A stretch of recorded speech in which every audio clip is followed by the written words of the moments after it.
जोहार आप सभी स्टूडेंट्स का आप सभी के YouTube channel Jharkhand math zone पर मैं सचिन चंद्र आप सभी स्टूडेंट्स का स्वागत करता हूं आप सभी के YouTube channel Jharkhand math zone पर।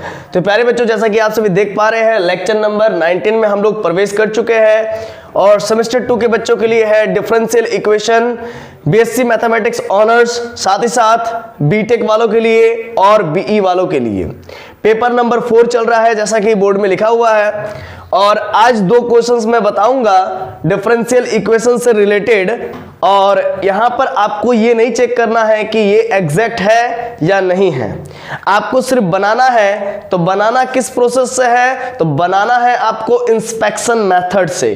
कौन मेथड से?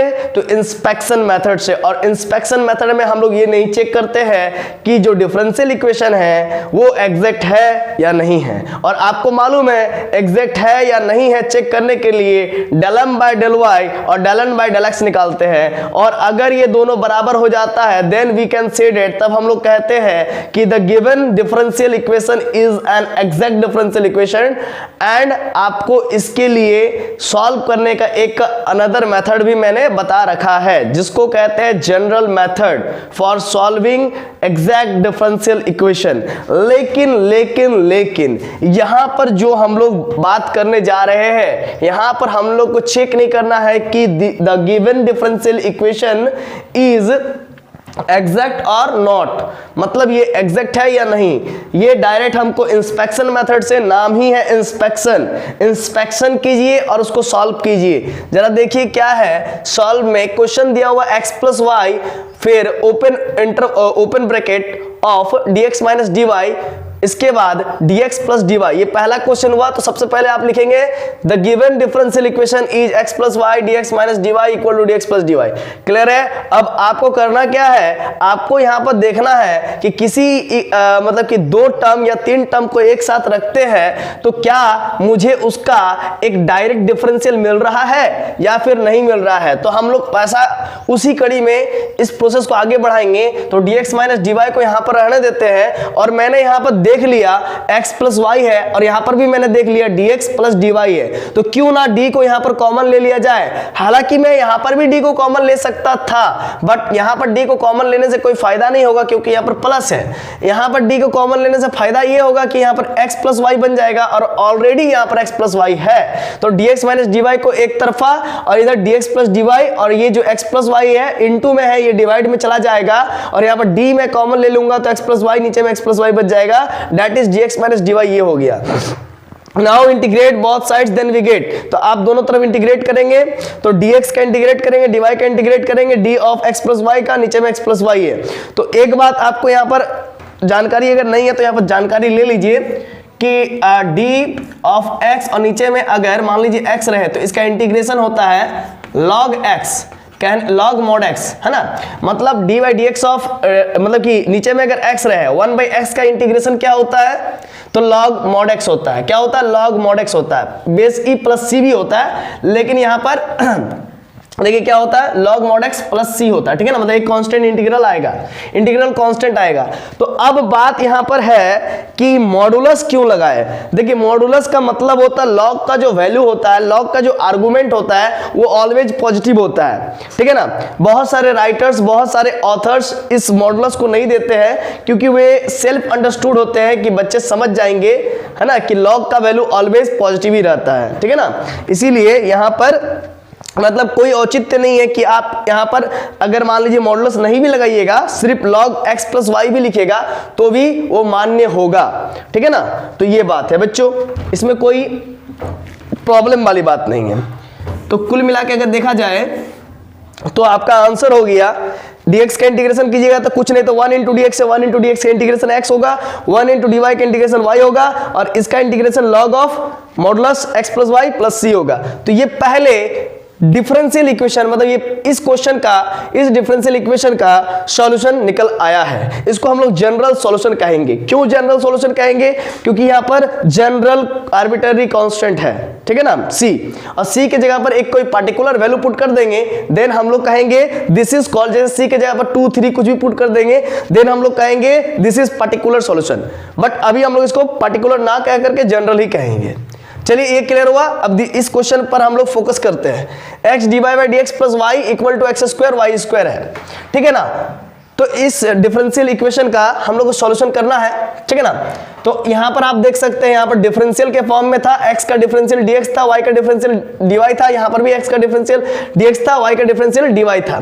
तो कुल मिला के हम लोग को यहां पर नजर आ रहा है कि यहां पर डिफरेंशियल के फॉर्म में डिफरेंशियल इक्वेशन के टर्म्स है, कुछ टर्म्स है, लेकिन यहां पर और ऑब्वियस सी बात है, हम लोग को ये बात मालूम होगा कि डिफरेंशियल इक्वेशन तभी किसी इक्वेशन को कहा जा सकता है जब उसमें डिफरेंशियल कोफिशिएंट होता है। तो सर यहां पर डिफरेंशियल कोफिशिएंट नहीं है, आप यही कहेंगे, यहां पर तो डिफरेंशियल है। तो अगर आप इसको सॉल्व कीजिएगा, इधर उधर कीजिएगा, तो dy बाई dx के फॉर्मेट में ये भी आ जाएगा, ठीक है ना, जो कि मैंने प्रीवियस वीडियो लेक्चर में करवाया था आपको।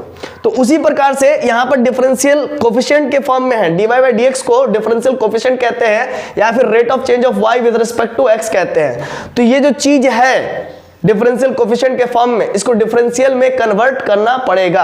किस में कन्वर्ट करना पड़ेगा? तो डिफरेंशियल में कन्वर्ट करना पड़ेगा। तो क्या करेंगे हम लोग, dx का एलसीएम ले लेंगे, है ना, एलसीएम ले लेंगे, dx और नीचे में कुछ नहीं तो 1 है, तो dx और 1 का एलसीएम dx हो जाएगा। तो x divide plus y dx, और ये dx जो डिवाइड में है वो इधर मल्टीप्लाई में चला आएगा, x square y square dx। अब क्या है कि x को छोड़ा, dy को डिफरेंशिएशन किया, मतलब उस y का डिफरेंशियल लिखा, फिर y को छोड़ा, फिर dx का डिफरेंशियल किया, मतलब x का डिफरेंशियल किया।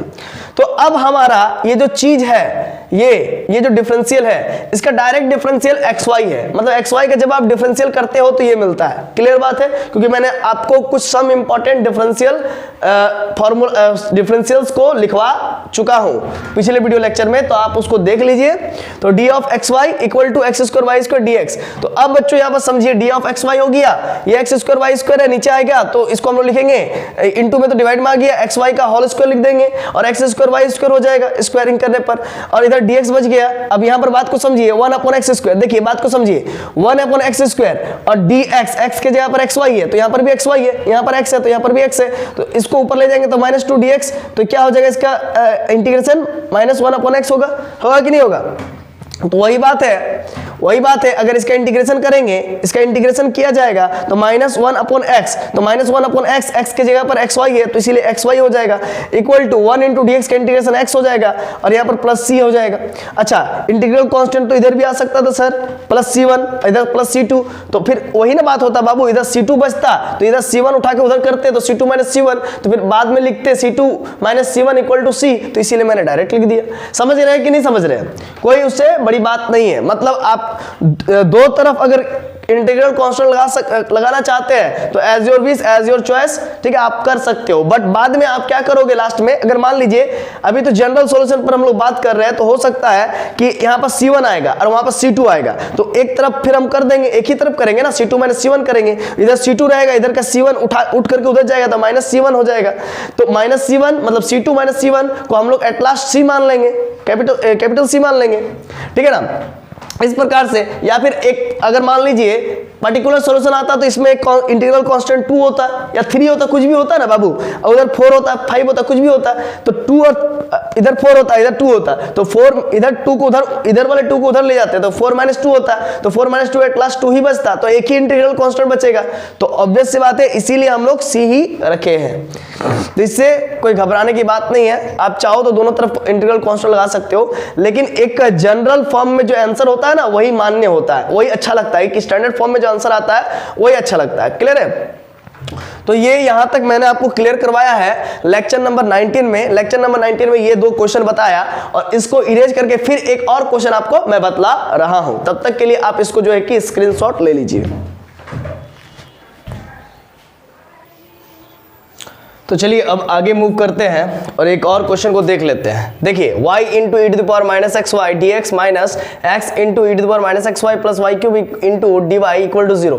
ये क्वेश्चन है, ये डिफरेंशियल इक्वेशन है, और इसको आपको सॉल्व करना है, इसका सॉल्यूशन निकालना है without any using general method. मतलब जनरल मेथड का आपको इस्तेमाल नहीं करना है, आपको यहाँ पर इस्तेमाल करना है इंस्पेक्शन मेथड का, ठीक है। तो इंस्पेक्शन मेथड में हम लोग चेक नहीं करते कि एग्जैक्ट है या नहीं, ठीक है ना, तो डायरेक्ट सॉल्व करते हैं। तो गिवन डिफरेंशियल इक्वेशन लिख दीजिए, पहले लिख दिया आपने। अब क्या कीजिए, फिर रूल क्या होता है कि dx और dy को प्रत्येक टर्म में बांट दीजिए। तो dx को मैंने बांट दिया है ऑलरेडी और dy को बांट दिया, minus x into something into dy minus plus minus y cube dy equal to 0। अब जरा देखिए समझिएगा, अब जो कॉमन आ रहा है उसको कॉमन लीजिए और जो डायरेक्ट जिसका डिफरेंशियल मिल रहा है उसको एक साथ बांधिए। तो e to the power minus x y यहां पर भी कॉमन है, e to the power minus x y यहां पर भी कॉमन है, इसको कॉमन ले लिया, y dx minus x d y बचा और minus y cube into d y equal to 0। अब डिवाइडिंग करेंगे both sides by y square, then we get. आप बोलोगे कि सर ऐसा क्यों कर रहे हैं आप, तो आपको याद होना चाहिए x अपॉन y का डिफरेंशियल क्या होता है। तो ये सब आपको याद होना चाहिए बाबू, जो कि प्रीवियस वीडियो लेक्चर में मैंने आपको बताया भी था, ठीक है ना, तो ये चीज याद होना चाहिए आपको।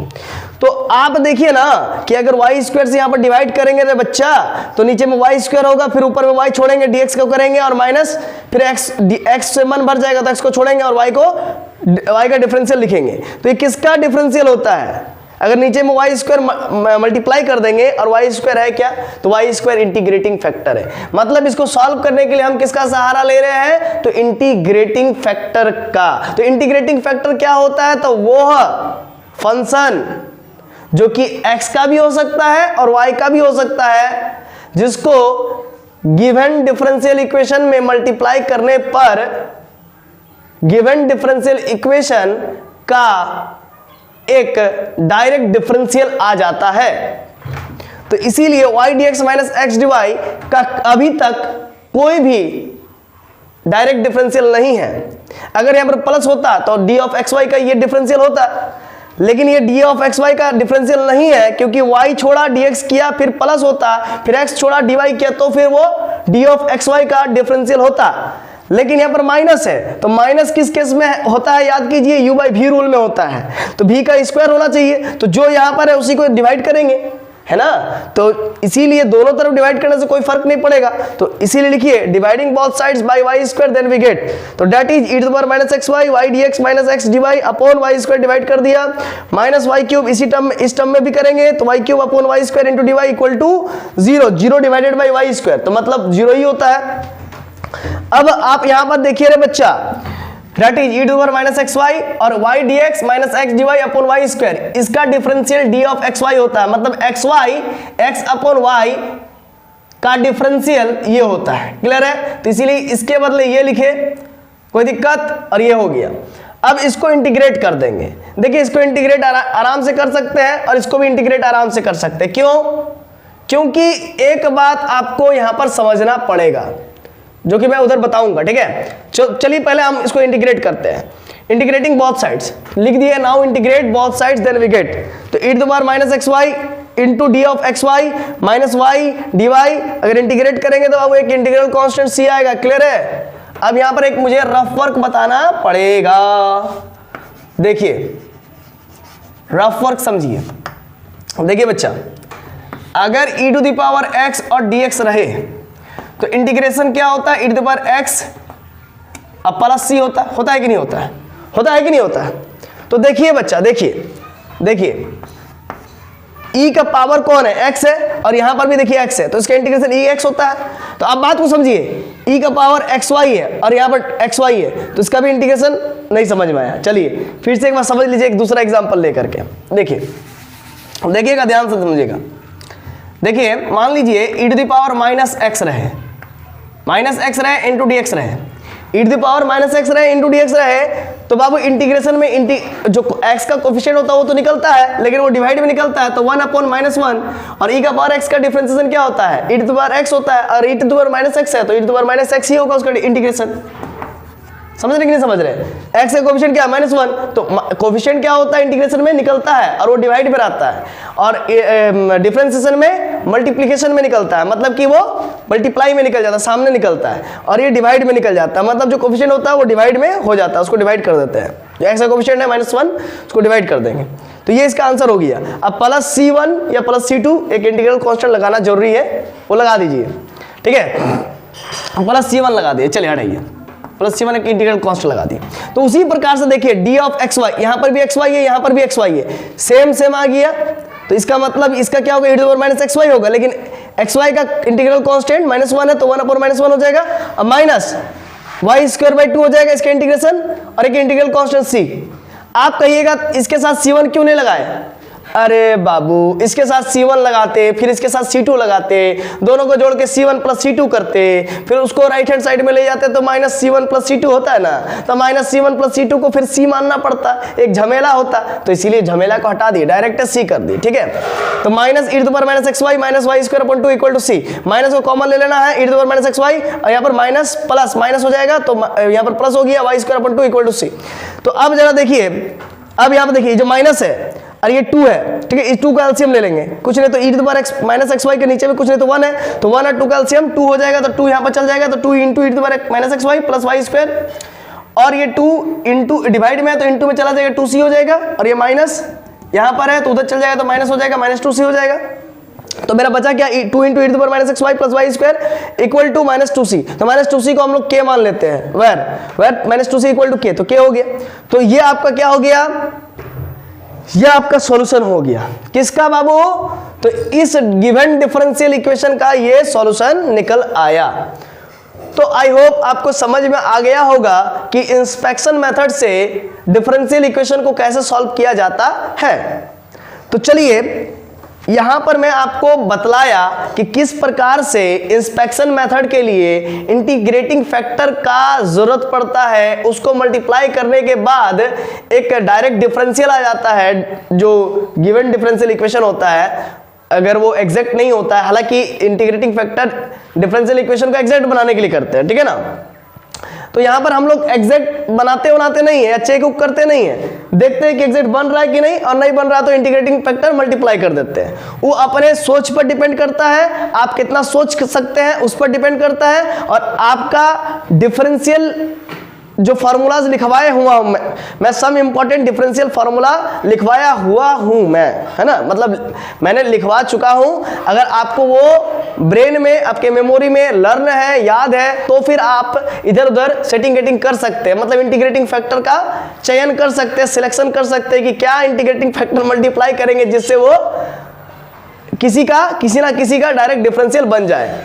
तो वो आप पे डिपेंड करता है, और आपके प्रैक्टिस पर डिपेंड करता है कि आप कितना क्वेश्चन बनाते हैं, उस पर भी डिपेंड करता है, ठीक है। हालांकि फॉर्मूला तो याद करने का चीज नहीं है, वो अपने आप याद हो जाता है ना, क्वेश्चन बनाते बनाते। तो रही बात यहां तक, तो हम लोग यहां पर सीखे कि किस प्रकार से इंटीग्रेटिंग फैक्टर को मल्टीप्लाई करते हैं गिवन डिफरेंशियल इक्वेशन में, और इंस्पेक्शन मेथड लगाते हैं, और इंस्पेक्शन मेथड से कैसे सॉल्व करते हैं गिवन डिफरेंशियल इक्वेशन को, बस इतना हम लोग यहां पर समझे।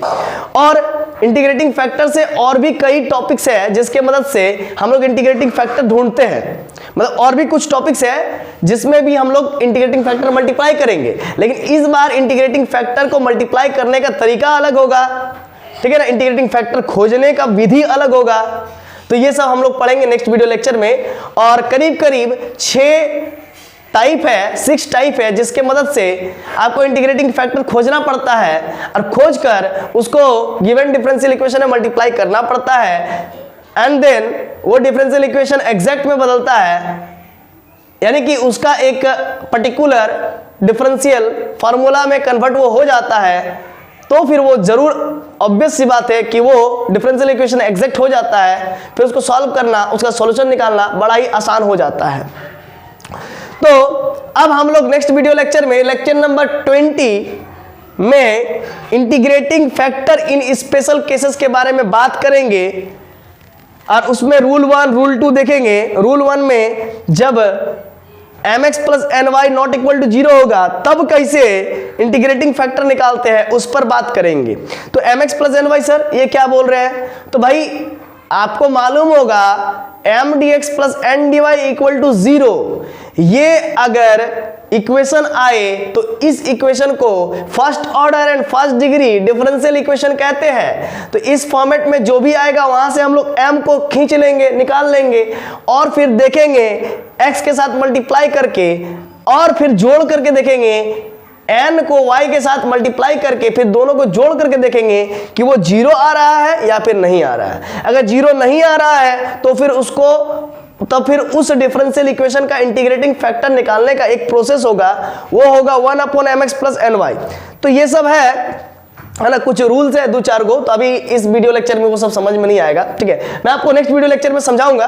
तब तक के लिए जोहार, खुश रहिए, आबाद रहिए, पढ़ते रहिए और अपने झारखंड राज्य का, अपने जिले का, अपने देश का नाम रोशन कीजिए। और भाषा आंदोलन में आप सभी से, झारखंड वासियों से गुजारिश रहेगी, जो झारखंड के यहाँ के लोग हैं, झारखंड के निवासी हैं, जो करीब करीब झारखंड में अपना 80 से 100 साल बिता चुके हैं, कृपया अपने बाहुओं को, अपने भुजाओं को अब मजबूत कर ले। अब आंदोलन की घड़ी आ चुकी है, अब उग्र आंदोलन होने वाला है। झारखंड में झारखंडी भाषा को लेकर के उग्र आंदोलन चल भी रहा है और आने वाले समय में इससे भी उग्र आंदोलन होने वाला है। अगर झारखंड सरकार झारखंड में खोटा, संथाली, मनभूमिया बंगला ये सब लागू नहीं करती है और भोजपुरी और मगही चलाने पर बाज नहीं आती है, तो जोरदार उग्र प्रदर्शन होगा और विधानसभा, झारखंड विधानसभा का घेराव भी चंद दिनों की मोहलत है, चंद दिनों में वो भी होने जा रहा है। तो आप सभी झारखंड वासियों से गुजारिश है, जल्द से जल्द अपने आप को तैयार कर ले इस आंदोलन के लिए। धन्यवाद। जोहार झारखंड, जय झारखंड।